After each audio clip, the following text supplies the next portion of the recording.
महिना प्रचंड परिश्रमाचा तेवढाच मोठा लाभाचा. धनुरास ही धनुष्यबाणासारखी आहे. ठरवलेलं लक्ष गाठलंच पाहिजे. वेळ लागला तरी तुमचं नशीब तुम्हाला सांगतंय थांबा, तुमचा विजय होणारच आहे. धनुराशीचे लोक मुळात उत्साही, स्वप्नाळू आणि धडाडीचे असतात. संकट आलं तरी मनाने मोठे राहतात.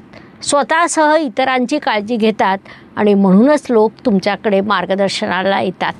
नमस्कार, मी ॲस्ट्रोगुरू डॉक्टर ज्योती जोशी सर्वांचं स्वागत करते. आपण ऑक्टोबर 2025 ह्या महिन्याचं राशी भविष्य समजून घेत आहोत.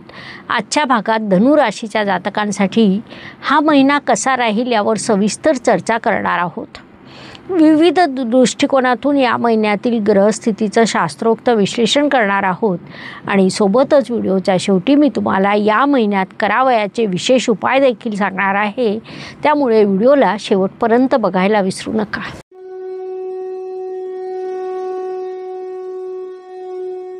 व्यक्तिमत्वाच्या दृष्टीने विचार केला असता या महिन्यात धनु जातकांच्या व्यक्तिमत्वाला एक तेजस्वीपणा मिळेल. कारण तुमचे राशीस्वामी उच्चीचे होणार आहेत. उच्चीचे होणारे राशीस्वामी तुमच्यासाठी धनयोग, वास्तुयोग आणि प्रवास योग निर्माण करणार आहेत. त्यामुळे या काळात तुमचं व्यक्तिमत्व अत्यंत सकारात्मक होईल. त्याला एक तेजस्वीपणा लाभेल. धनुरास म्हणजे धैर्य, दृष्टी आणि दिशा या तिघांचं एकत्रीकरण होय. धावत राहणं, न थांबता परिश्रम करणं हे तुमचं सातत्याने सुरू असतं. कारण जिंकणं हा तुमचा स्थायी भाव आहे. या महिन्यात थोडं कमी बोलून अधिक कृती केली तर तुम्हाला यश नक्कीच प्राप्त होईल. कारण तुमचे राशीस्वामी अष्टम स्थानात उच्चीचे होणार आहेत.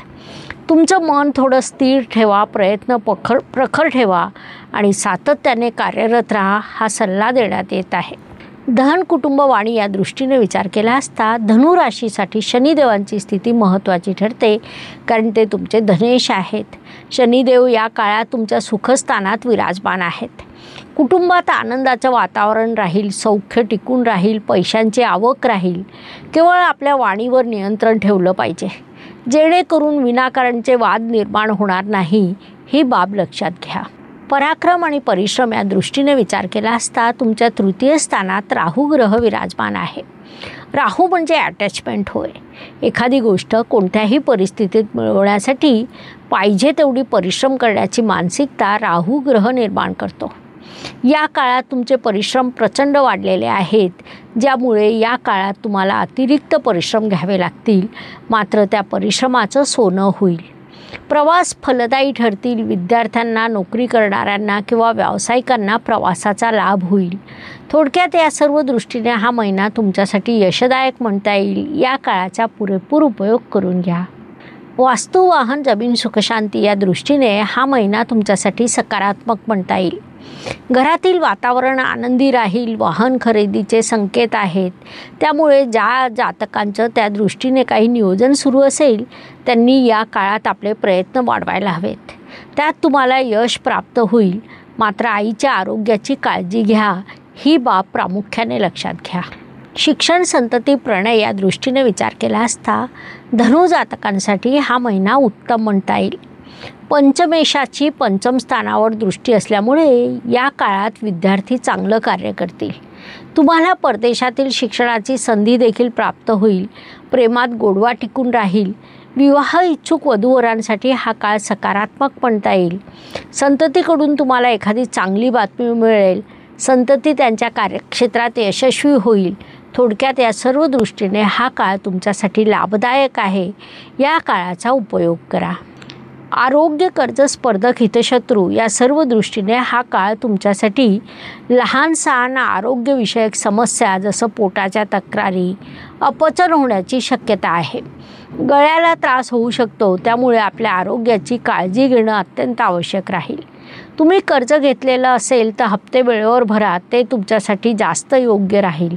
शत्रू तुमच्या पाठीमागे बोलतील, परंतु प्रत्यक्षात तुम्ही वरचढ राहाल. नोकरी व व्यवसाय या दृष्टीने विचार केला असता जे धनुजातक नोकरी करत आहेत त्यांना या काळात बढती प्राप्त होण्याची शक्यता आहे. वरिष्ठांकडून तुमच्या कामाची प्रशंसा केली जाईल. व्यवसायामध्ये नवीन करार होतील. पार्टनरशिप तुमच्यासाठी लाभदायक ठरेल. सर्व्हिस सेक्टरमधील जातकांना आपल्या ग्राहकांकडून अत्यंत सकारात्मक प्रतिसाद प्राप्त होईल. थोडक्यात या सर्व दृष्टीने हा काळ तुमच्यासाठी यशाचा आहे. पूर्ण लाभ घ्यावा.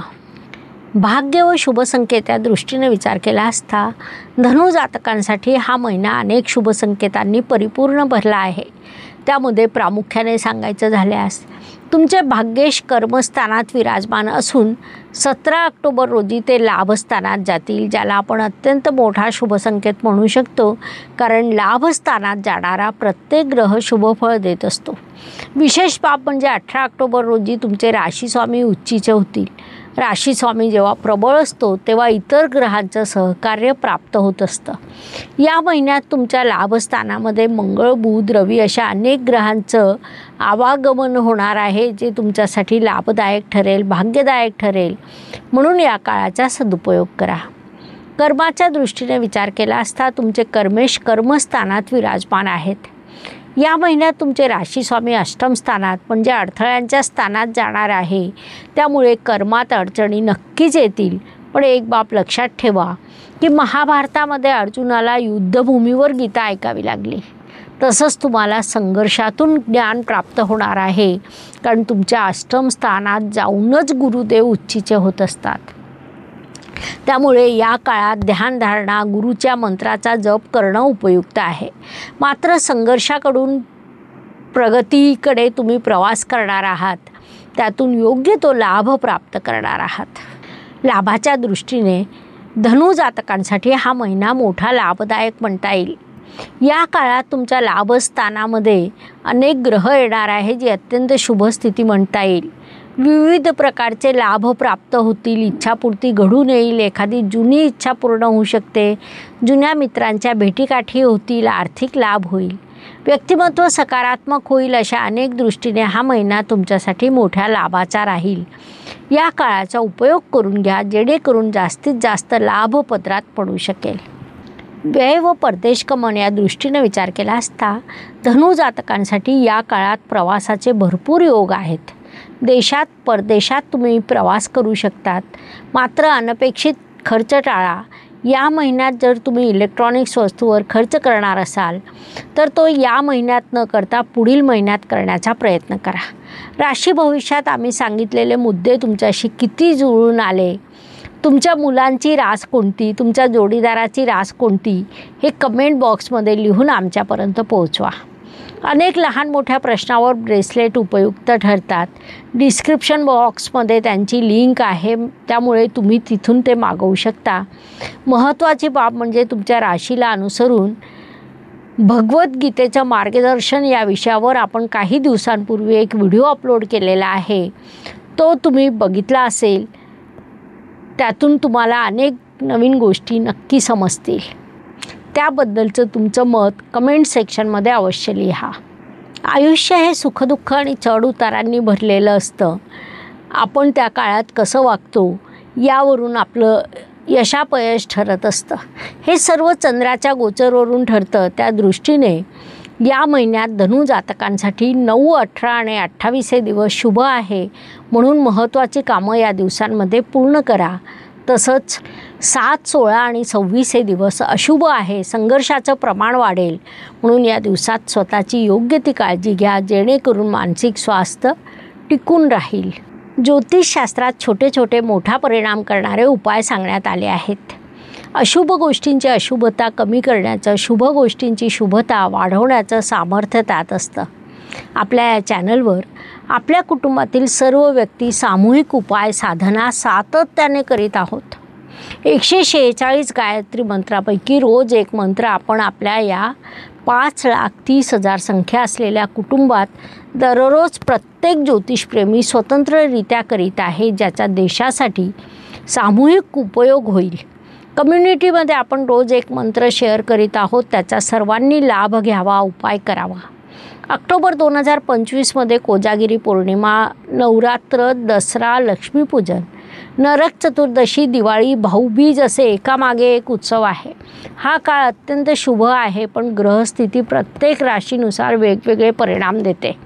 त्यामुळे राशीनुसार आपण उपाय, मंत्र, घरात करायची पूजा, वैदिक साधना, राशीनुसार ब्रेसलेट देत आहोत.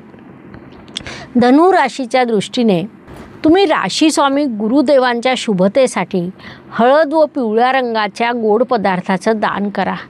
तसंच ओम ब्रूम बृहस्पते नमः या मंत्राचा जप करा. दिवाळीला पितांबर वस्त्रातील लक्ष्मी मूर्तीची पूजा करा. विष्णू सहस्त्रनामाचं पठण करायला हवं. याशिवाय रेड जेस्पर हे ब्रेसलेट देखील धारण करा.